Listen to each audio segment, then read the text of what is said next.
All right, topic number one is the St. John's Red Storm, because you heard it, I heard it all offseason was Rick Pitino's here to save the program. He said he talked all this, like made all these comments about how he's here to win right away. His fans are saying he's not coming to win 5 years from now. He's coming to win immediately. They got smacked by Michigan earlier in the week. They needed North Texas to miss like 5 shots down the stretch to come out with a 1-point win today in the Charleston Classic.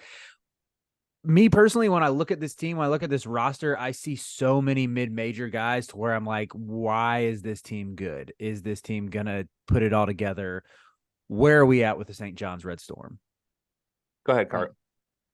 I'll go first on this, and I'll preface this by saying this statement that I'm about to say is my opinion, my point. You can take it exactly how you want to. But when I watch St. John's play, all it is a bunch of mid-major guys who wanted to transfer to a bigger school, and that's it. They wanted to transfer to a bigger school, and they wanted to play for Rick Pitino. I don't think they have any interest in playing together. I don't think they have any interest in winning. I don't think they have any interest in hustling, winning, doing anything of that matter. I really just think that they wanted to play on a bigger stage, play in the Big East, and play for the big splash name coach and Rick Pitino. I don't think that they make winning basketball plays. I don't think that these guys play for each other. There's really an underrated factor in playing against teams that actually play for each other. I mean, granted, I'm watching this Minnesota game right now, and Minnesota plays for each other, and they play hard, which is crazy to say. Say what you want about their talent, but they play for each other, and they play hard, and that can actually do wonders for you on the college basketball court.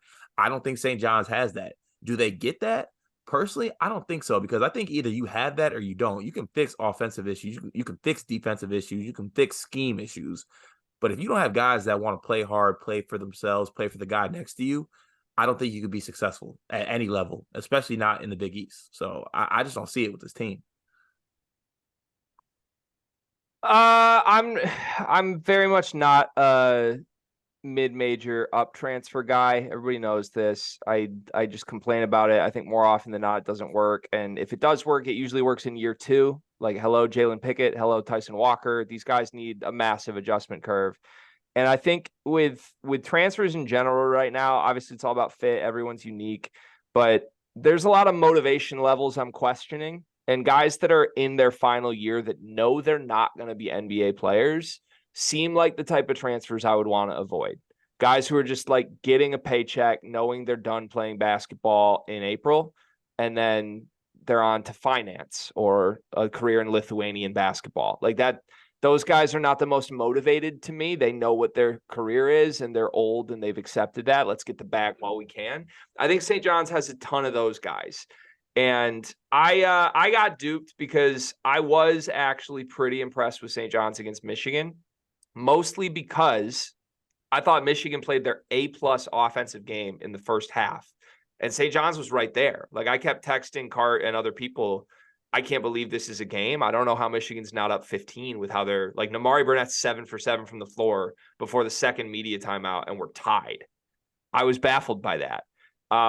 Tonight in the first half, I thought St. John's looked really good. I thought they were suffocating defensively. I thought the offense seemed confident, seemed like it had a purpose, knew where the ball needed to get, was sharing the ball. Dennis Jenkins was really good. Everything made sense to me. And then in the second half, it's like they got tight and everybody looked around like, whoa, I'm not an alpha.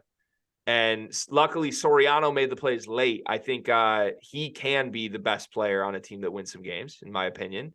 But they're going to need him to be, because I don't think Jordan Dingle's that guy. I can promise you Chris Ledlum is not that guy, although he did attempt one of the most ambitious dunk attempts I've ever seen in a tie basketball game. But yeah, I think in general, this is just kind of like a bubbly roster right now. Yeah, they're even with Ledlum in that dunk attempt, like you can't wear a shirt under your jersey and attempt that dunk. Like, am I off on that? Like, that's not a type of dunk that someone who wears like a dry fit under their jersey makes. Like you Riley, let me fill you in on exactly why Ledlum's wearing a dry fit tight t-shirt. This is classic 101 chunky in the back. You get that dry fit because it constricts. It's like kind of like basketball version of Skims. Yeah, so like, accentuates the arms, really get you feeling svelte. In high school, that was my bag. I stayed with the dry fit. And let me tell you, like, you know how camera add 10 pounds? Dry fit drops you down 7.5. I promise you. So what you're telling me is Ledlam looks even more like a center when he's not wearing a dry fit than when he has it. Yeah, Ledlam shaped like Jason Kelsey. Oh, jeez, man. That's brutal for me to hear. But I mean, ahead. I respect it, but like that he attempted the dunk, but he finished 2 for 7 today. Like, I know that North Texas has a really good defense, and that's a system there that works. They take the air out of the ball. They've pulled off some big upsets. Like, I don't want to undersell that. Like, that's a tough team to beat. But I just like Ledlam was 2 for 7 tonight. He was 1 for 7 against Michigan. And I think Danish Jenkins, he shot 33% like in this game and the one against Michigan as well. Like, just looking up and down this roster, even like Simeon Wilcher, who's supposed to be your blue chipper French 5-star guy, got 3 minutes. And Naheem Aline, I know he's still a role player, but played for a national championship team a year ago, had a role there, only played 12 minutes. Meanwhile, Jenkins is getting 38 minutes. Ledlam's getting 31 minutes. Dingle with 27. Like, all these mid-major dudes, I think, are just playing way too much for what this team is supposed to be. But I don't really know if there are answers out. Like Zuby Ejiofor, another guy who's a former McDonald's All-American 5-star kid, got 6 minutes. It's a weird roster, and I don't know if I see any immediate fix unless like Zuby and Sim just like become contributors by middle of conference play. Maybe, I don't know. I would play Naheem Aline. That's what I would do. And I know he's not like a star or anything, but he definitely spaces the floor. He got 4 attempts up in 12 minutes. He only hit one of them, but it was a critical one. It went from a tie game to a 3-point game when he hit it. It was clutch. So He's also a winner. Like, yeah, on a roster of guys that haven't won previously. I mean, Dingle was pretty successful in the Ivy League, but like for the most part, like that's a roster full of guys who haven't won. Are we counting Ivy League success as success? Didn't they actually have success like in the actual NCAA tournament too, though? Or no? Am I making that up? Did Penn ever make a tournament? I might be like making they that did up when he was there. I feel like you're just like the job interview who sees Ivy League on a resume and stars it and says, we're going to hire that guy without looking at anything they've actually done. They haven't been to the dance since 2018. Okay. So, all right. I'm just saying. I don't know. But yeah, with Aline, I remember when he was at Virginia Tech, that dude was nasty. Like, he was running off of screens, and he was a bucket, a flamethrower. Like, he torched Carolina a couple times. I remember when UConn got him, thinking like, oh, this is a huge get. Now he only shot like 30% from 3 there, but maybe that's just because he was behind Jordan Hawkins. You know, like, I don't see how this dude isn't getting more minutes. Yeah, I actually it has made me feel even better about my bold prediction that someone is quitting this team midseason. It's a great prediction. I forgot about that. Riley, before we move on to your next topic, I'm sorry, Ulamog. You're getting a live reaction right here. The Tigers are here, Gregory. Just let that be known. The run is happening. There's a lot of work. Making a push. There's a lot of work to be done, but yeah, it's on in the background right now. We're just not supposed to acknowledge that. Sorry. It's okay. It's all right. Yeah. So we still think it's Ledlam. That was your pick at the time, right? Yeah, Ledlam was who I predicted. For the record, that missed free throws on you, Card. Sorry. It's okay. I love you, but like, come on, dog. Come on. We had you're right. You're right. I'm better than that. Ledlam's definitely the guy who leaves. He like, is there any chance Riley's a Pokemon guy? Why do I feel like he might be like a Pokemon lore guy? I'm not a Pokemon lore guy. Not a Pokemon guy? What the hell is Pokemon lore? Yeah. Well, just some people are like really into Pokemon. I'm not like the lore of Pokemon. The lore of Pokemon. Okay. I thought it was like a separate chapter or something. No, like you're gonna hit me with like, oh yeah, I owned like game, and game. Like my XPs. Like I don't know what any of that means. I know a few Pokemon, right?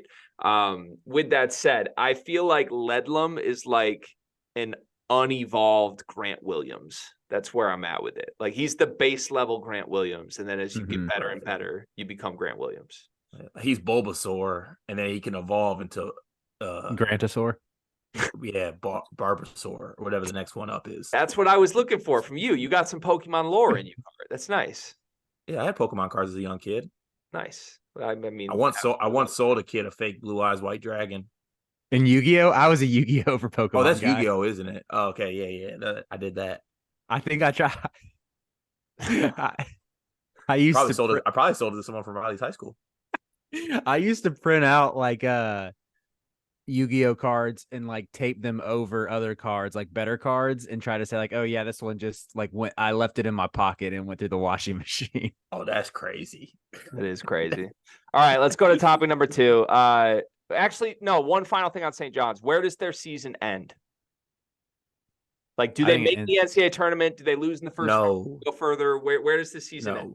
I don't think there's. I don't want to say there's no way they make the NCAA tournament, but they feel like a NIT team that like is pissed to be there and loses in the second round. I don't think they make the NIT. Wow. Oh, come on. They're better than that. All right. I'll be the only guy who says I think they make the tournament. It's Rick Pitino. I think he finds a way.